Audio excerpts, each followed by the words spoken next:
Have you been out shopping for a home and you're getting close to it and you're thinking, I just can't afford it. It's driving me crazy and I'm tired of renting and throwing that money away. What can I do?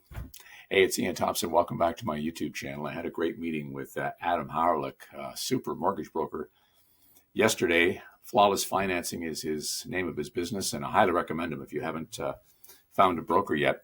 And we were talking about, this particular situation, what happens with people that they just can't qualify. Now, before I go much further, please, if you like my YouTube channel, if you could give me a thumbs up and hit that like button. That way, more people will know about it, and hopefully we can share this information that I'm doing for everybody, okay? Now, one of the things I like about working with Adam is he's got some great one-page handouts that he makes up for people to explain what's going on when you're buying a house. Because when you're trying to get a mortgage, when someone does something every day, then they're going to know more about it. They're going to start talking about terms that you don't know about. And you sort of think, I'm a little confused. This is a great handout here on co-purchaser. So this is today's topic. What does that mean? It means that the bank is saying, hey, Ian and Carol, we think you're great people, but you don't qualify enough with your income to buy this house to get you into the housing market. What can you do?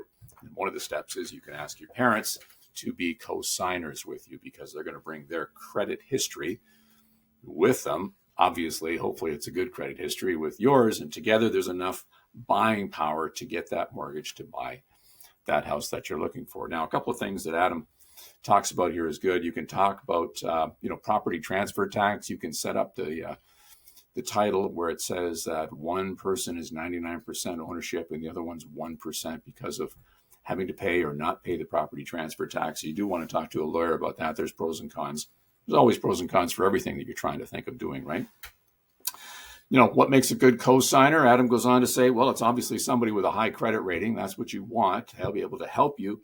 Can a co-signer be removed? Absolutely, it can be.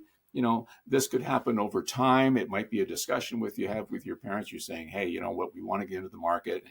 We just need some help to get ourselves going. We're expecting raises coming and more income, and we could get that taken off in 2 or 3 or 5 years or whatever that you wanted to do about that.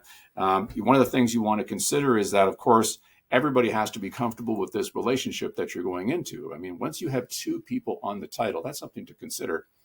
That can be a big deal. You can't decide on your own, hey, I've decided to sell this home, and I don't think my parents think that's a good idea. Well, if they're on the title, they have to sign all the documents to sell that house. So everybody has to be on board with everything that you're doing. It's not a singular thing.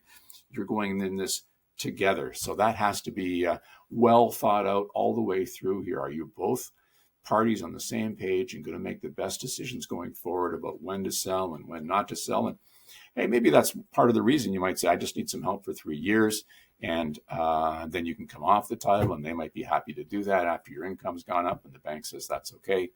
Those are all the things to consider. That's another thing that you consider too. If somebody was gifting you money, giving you some money to buy a house, which would be different than a co-signer. But if you're doing that, that is sometimes too when people go on title. The person gifting the money says, hey, I'll give you this money. Perhaps it's an early inheritance, but I want to go on title as 1%. And the reason they do that is they don't want you to sell the house in 1 year. Let's say you get divorced. Hey, life happens with people. Well, they want to get their investment back, right? And so maybe that just happens for 2 or 3 years, and then that goes away at the time. But this is another great idea. Oh, one more thing. Adam says, can my parents are retired? Can they co-sign? Yes, they can, because they have income as well, and that all qualifies. So that's good news there. So I hope that's been helpful. Again, Adam Hawryluk, Flawless Financing is the one that you can talk to about this idea or any other idea on financing. Highly recommend it. All right. Thanks for watching. Have a great day.